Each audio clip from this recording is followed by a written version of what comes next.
کہ نماز میں جب آپ کہتے ہیں اللہ ان کے راستے پر لگا جن کو تو نے نعمتیں بخشی، ان کے نہیں جو غلط راستے پہ چلے گئے.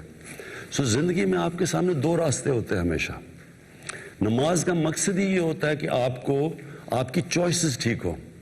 ہر وقت آپ کنفرنٹڈ ہوں گے دو چیزوں سے. ایک لگتا ہے بڑا اچھا راستہ ہے، آسان راستہ ہے، شارٹ کٹ ہے، اس سے پیسے بن جائیں گے لوگ، اور دوسری طرف مشکل راستہ لگتا ہے. لیکن وہ جو دوسرا جو مشکل راستہ ہوتا ہے، جس طرح قرآن میں ہے کہ کئی چیزوں کو جن کو تم اپنے لیے اچھا سمجھتے ہو وہ بری ہیں، اور جن کو بری سمجھتے ہو وہ اچھی ہیں. سو یہ بیسکلی آپ کی چوائسز ہوتی ہیں. تو یہ نیشن بھی غلط چوائسز کر لیتی ہے. جس طرح مولانا رومی نے ایک دفعہ کہا نا کہ قوم مرتی، کسی نے پوچھا کیسے قوم مرتی ہے، تو انہوں نے کہا جب ایک قوم اچھے اور برے کی تمیز ختم کرتی ہے وہ ڈکلائن کر جاتی ہے. مورل کولیپس پہلے ہوتا ہے، پھر اکنامک کولیپس ہوتا ہے. تو یہ جو آج آپ کے ساتھ ملک آپ سے آگے ہیں، آپ کبھی وہاں کی مورالٹی اسٹڈی کریں. ان کی مورالٹی بھی اوپر ہے، اچھے برے کی تمیز زیادہ ہے. منرلز بھی ہوں گے، وسائل بھی ہوں گے، پیسہ بھی ہوگا، سب کچھ ہوگا، تیل پہ بیٹھے ہوں گے، لیکن غربت ہوگی کیونکہ ان کی آپ جب دیکھیں گے مورالٹی نیچے ہے. آپ ساری خوشحال ملک دیکھ لیں، ایک ماڈل آتا ہے کہ the cleanest governments, the least corrupt governments. دوسری طرف ماڈل ہوتا ہے the most corrupt governments. جو دیکھیں گے لیسٹ کرپٹ ملک ہے وہ سب سے خوشحال ہے، اور جو سب سے کرپٹ ملک ہیں وہ سب سے نیچے ہیں، غربت سب سے زیادہ ہے. سو یہ کنیکشن ہے مورالٹی کا. اب ایک کلاسک کیس ہے، میرا انٹرویو کر رہا تھا تو مجھے میرے سے پوچھتا ہے کہ خواجہ آصف نے اس نے تو صرف 22 کروڑ کی کرپشن کی تھی، اس کو جیل میں کیوں ڈال دی؟ اب یہ ریفلیکٹ کرتا ہے کہ جب ایک قوم کی مورالٹی ڈکلائن کر جاتی ہے. جو میڈیا ہے وہ پروٹیکٹ کرتا ہے. میڈیا کا سب سے بڑا کام کیا ہوتا ہے؟ اس کو واچ ڈاگ کہتے ہیں میڈیا کو. وہ ایک ملک کی مورل سٹینڈرڈز، ایک ملک کی رول آف لا، وہ سب چیز کو ڈیفینڈ کرتا ہے. یا میڈیا مجھے وہ میرے سے پوچھ رہے کہ جی صرف 22 کروڑ کی کرپشن عام آدمی نے نہیں کی.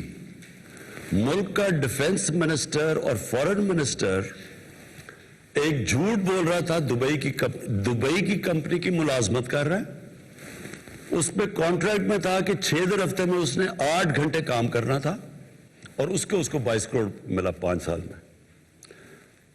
تو ایک ملک کا کسی کو یہ شاکنگ کی چیز نہیں لگے کہ ملک کا آپ کا فورن منسٹر اور ڈیفنس منسٹر ایک دوسرے ملک کی کمپنی کی ملازمت کر رہا ہے. دوسرا انٹیریئر منسٹر جو تھا، پھر پرائم منسٹر دبئی کی کمپنی کی ملازمت کر رہا ہے، ملک کا پرائم منسٹر. یہ جب شوق نہیں ہوتا تو اس کا مطلب یہ ہوتا ہے کہ ہماری جو مورل سٹینڈرڈز ہے وہ نیچے چلے گئی ہیں، اور یہی وجہ ہے کہ آج پاکستان ایک مقروض ملک ہے. سو آپ نے سب سے پہلے چیز یہ یاد رکھنا کہ یہ جو میں بار بار ان کو کہتا ہوں کہ میں این آر او نہیں دوں گا، یہ کیا اس کا مطلب کیا ہے؟ میری تو زندگی بڑی آسان ہو جائے میں ان کو این آر او دے دوں. انہوں نے ایک دوسرے کو این آر او ہی دیا تھا نا. دونوں نے جب 10 سال میں ملک کے قرض 4 گنا زیادہ بڑھے تھے تو کوئی کسی کو تو نہیں پوچھ رہا تھا کہ یہی نیب تھی جو آج کہہ رہے قانون بدلو. نیب بھی ان کو نہیں تنگ کر رہی تھی کیونکہ اب مل ملا کے چوری کر رہے تھے. تو آج اگر یہ کر دیں تو ایشو تو ختم ہو جاتا ہے، میرے تو بڑے آرام سے زندگی گزر سکتی ہے. لیکن پاکستان کی تباہی ہے. جنرل مشرف نے ان دونوں لوگوں کو این آر او دیا، میں نے دونوں دفعہ اپوز کیا اس کو. اس نے جب ان کو این آر او دیا اپنے آپ کو بچانے کے لیے، اس کو بھی یہی ڈر لگ گیا کہ میری کرسی نہ چلی جائے. اس کا جو ڈیمیج ہوا ہے پاکستان کو، وہ نتیجہ آج یہ ہے کہ ہم مر کے جو سارا ٹیکس اکٹھا کرتے ہیں، آدھا وہ ٹیکس چلا جاتا ہے ان کے لیے ہوئے قرضوں کی قسطوں کے اوپر. سو ملک کیسے چل سکتا ہے؟ پھر کہتے ہیں جی سڑک نہیں ٹھیک، یہ نہیں ٹھیک، وہ نہیں سی، اسکول نہیں، ٹیکس کلچر بھی نہیں، کیونکہ ساری لیڈرشپ ٹیکس چوری کرتی تھی. خواجہ آصف کا وہ کہہ رہا تھا، نواز شریف اور یہ احسن اقبال کا بیسکلی اقامہ یہ لے رہے تھے منی لانڈرنگ کے لیے. کیونکہ جب آپ اقامہ لے لیتے ہیں تو جو بھی اس بینک اکاؤنٹس میں وہاں دبئی میں یا سعودی عربیہ میں پیسہ ہوتا ہے وہ پھر پاکستانی نیشنل نہیں سمجھا جاتا، وہ دبئی نیشنل یا سعودی سمجھا جاتا ہے. تو ہم وہ ریٹریو نہیں کر سکتے پیسہ، تو اس لیے یہ اقامے لیتے تھے. سو بیسکلی ملک کا پرائم منسٹر اور 2 میجر منسٹر جب اس ملک کی خود منی لانڈرنگ کر رہے ہیں، یہاں سے پیسہ چوری کر کے باہر بھیج رہے ہیں اور فکٹیشس اکاؤنٹ سے واپس لے کے آ رہے ہیں شاپنگ کے لیے، باقی اصل پیسہ تو باہر ہے. تو اس کے بعد یہ باقی کس کو روک سکتے ہیں؟ میں آج پرائم منسٹر اور میرے وزیر جب کرپشن کرتے ہیں ملک تباہ ہو جاتا ہے.